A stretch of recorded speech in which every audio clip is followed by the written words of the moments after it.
Alright, so we're working on a couple things this morning. My primary focus is to get my heater and air conditioning controller out.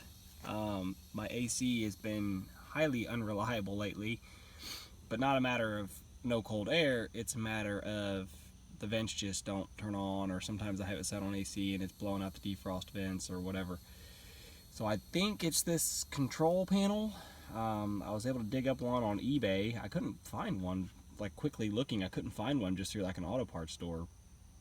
But I found one on eBay, claims it's used but tested to be fully functional, so we shall see. But it's not that hard to get out.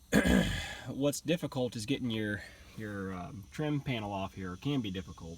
It should all just snap off, but of course I've got this aftermarket stereo that is too big.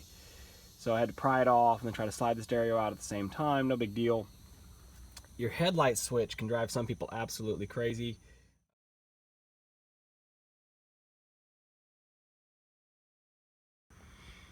Okay, here's where it gets difficult. Got the 4 bolts out. Those are 7mm, by the way. Now I've got to disconnect all the electrical connections and reconnect them into the back of the new one. But with this full stereo, I can't. My dash wants to fall. I can't use 2 hands. I'm gonna have to find a way to like prop this thing up so I can use 2 hands, because there's no way I'm getting all those electrical connections off one-handed. So I'm not gonna show you guys swapping out these deals unless I can get this pried up. But anyway, I got that out. Let me see if I can figure something out here to get this exchanged around. But it's just plug and play. Disconnect the old connectors, hook up the new one, and be putting it back in. Probably not the factory recommended method, but it works. I just got that little headband off my dash. Hung her off the rear view mirror and hung it around the radio. It's enough that it's holding itself up. So let me see if I can get in here and pull these out. Might even let y'all watch a little bit. What do you think? Not that it's all that exciting. These little electrical connectors, though, they can be, some of them can be feisty. I feel like every single one of them has a different design. So this one, you got to pull those 2 little tabs to the side. This bigger red one, it's got one big tab. Oh, y'all can't see this. One big red tab on the side here. Get a flathead screwdriver behind it. That's what works the best, I found. Flathead screwdriver. And you want to pry just enough to get it over that tab. A lot of times you start to pry on it and it'll bust the tab off.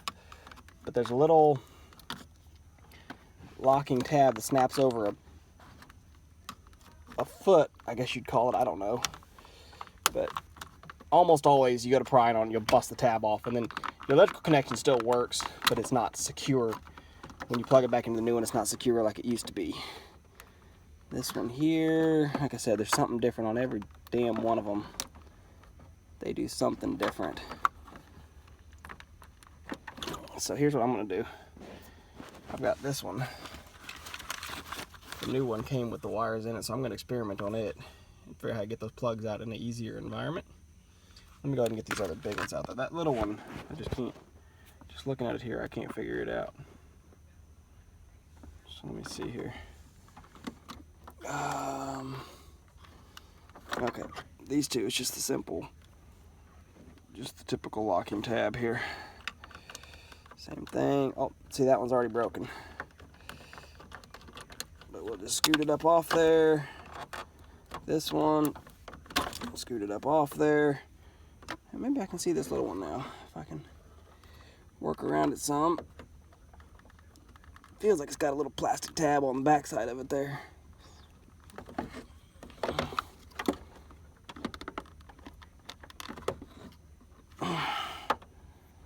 It's starting to come out.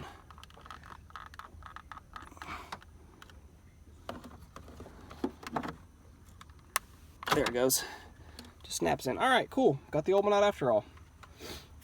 So, let's see if we can get the new one back in. That's just a matter of remembering who goes where, which it's pretty unique. Oh, shoot. It's pretty unique. Every one of them is different enough. Doggone it. Trying to get you guys so you can.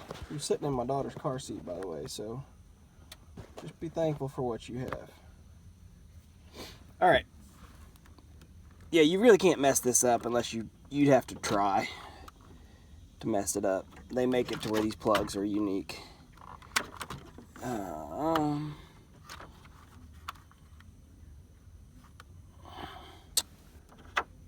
Although, I am trying to mess it up, I tell you. Okay, this one goes in there. This one goes into here.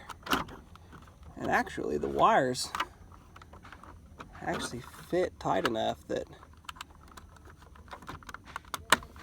you can't hardly pull it to the wrong position because the wiring harness is too short. If you try to get it backwards, the plugs don't reach. Red one in, and our last big yellow one in there. All right, plugs are all in, locked down. So then we'll just set her back in there, screw it back in place, and get our dash back on. We'll fire it up and test it. Okay, so got her all pushed back together. It really does just snap back in, everything snaps in. Went ahead and replaced my headlight switch. It's just 2 plugs in and out, and then it just snaps in as well. So let's fire it up here.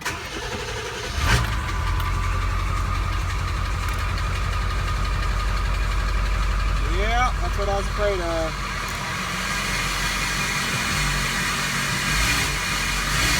Damn wastage. So yeah, there must be something on my fan control because see, I'm wide open on the fan, and I got nothing. Nothing on any of it.